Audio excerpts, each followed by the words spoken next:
이 한랭전선이 속력이 빨라서 온난전선보다 속력이 빨라서 따라잡아 한랭전선이 온난전선과 합쳐지면서 폐색전선이 생긴다는 거 배웠는데 왜 속력이 빠를까 한번 생각을 해볼 만합니다. 교과서에는 실려 있지 않는 이야기를 한번 얘기해 보도록 하겠습니다.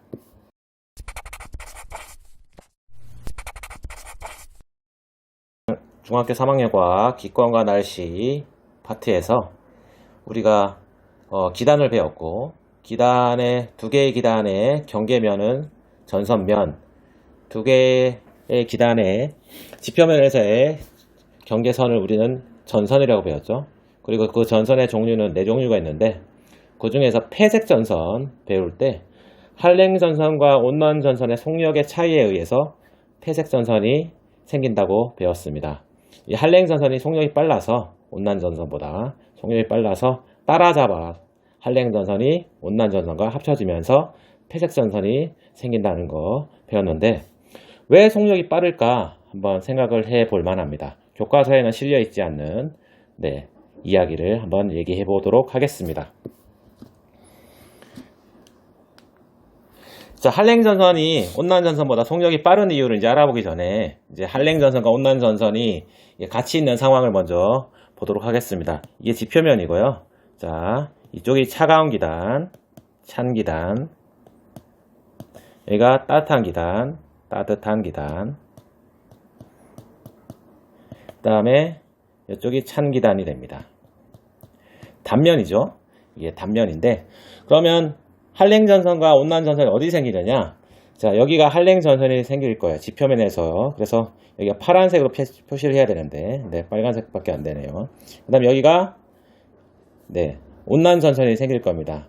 예, 한랭전선과 온난전선이 생기는 이유는, 이게 구분하는 이유는 차가운 공기, 차가운 기단과 따뜻한 기단이 있는데, 두 개 중에 차가운 기단이 세력이 세서 이렇게 따뜻한 기단을 밀 때, 그때를 표시하는 게 그때 경계선을 지표면에서의 경계선을 한랭전선이라고 합니다. 차가운 기단이 세력이 세니까 한랭전선이죠.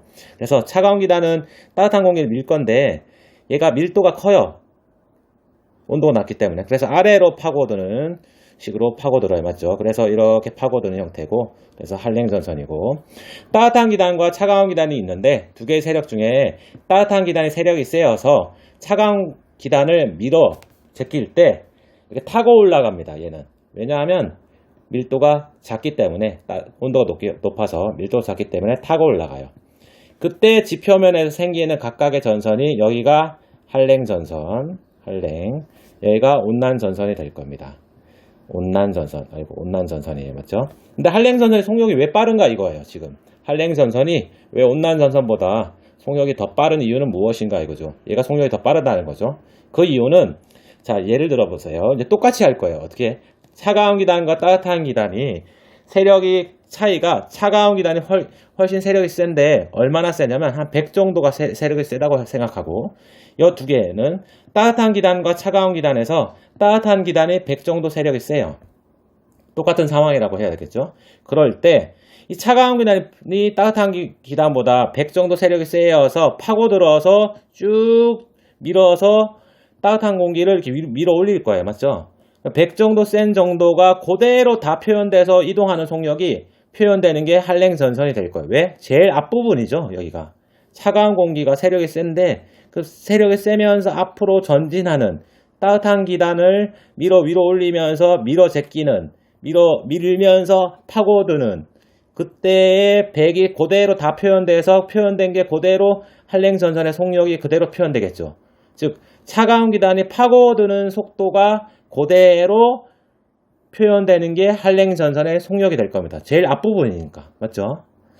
반면에 따뜻한 기단과 차가운 기단에서 따뜻한 기단의 세력이 100 정도 세력이 세요. 이제 100의 이제 단위는 모르겠고, 일단 세력이 세다고 생각하면 단위는 이제 나중에 중요하지 않고, 따뜻한 기단의 세력이 세서 쫙 타고 올라갈 겁니다. 얘는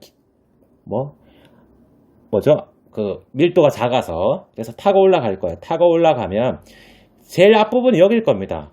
그래서 100이 센 게 효과가 그대로 다 표현되는 게 이쪽이에요. 맞죠? 쫙 밀어서 차가운 기단을 밀릴 거예요. 맞죠? 근데 위쪽에서 막 밀어 올릴 거예요. 여기는 아래쪽에서 미는데, 근데 경계선인 지표면에서 경계선은 요 아래쪽에 있어요. 후미 쪽에 있습니다. 여기가 앞부분이고 따뜻한 기단의 앞부분 세력의 싸움에서 요 후미 쪽에 있습니다.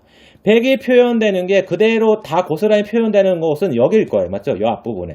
요 앞부분이 전진할 거예요. 하지만 후미 쪽은 그게 백이 그대로 다 표현될까 이거예요.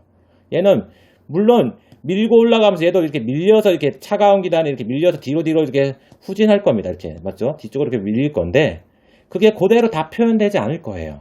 그래서 여기는 한랭전선은 백이 그대로 다 표현되어서 그 이동 속도가 차가운 기단이 파고드는 속력이 그대로 한랭전선에 표현되지만 여기는 따뜻한 기단이 파고 올라가는 게 그대로 표현되는 게 아니고 온난전선에 여기가 그대로 표현되겠죠. 여기는 후미 쪽이기 때문에 백이 표현되면 여기는 한 70, 80 이 정도밖에 표현이 안 될 수 있어요. 맞죠?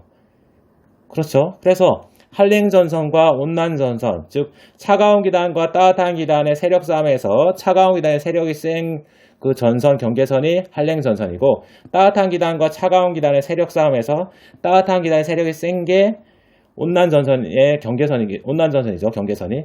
근데 온난전선은 후미 쪽이다. 세력 싸움은 여기 위쪽에서 일어나고 여기는 세력 싸움이 아래쪽에서 일어나기 때문에 후미 쪽 뒤쪽에서 일어나는 이거는 속력의 즉 이동 속력이 크게 나타나지 않을 것이다. 그래서 한랭전선의 속력이 훨씬 빠를 수밖에 없다. 온난전선은 느릴 수밖에 없다. 상대적으로 한랭전선보다 느릴 수밖에 없다. 이렇게 이해하면 될 것 같습니다. 교과서에는 실려있지 않지만 우리가 논리적으로 왜 한랭전선이 온난전선보다 속력이 빠른가 단순하게 외우지 말고 이렇게 이해하면 쉽게 외워지고 이해할 수 있다는 것을 알 수 있습니다.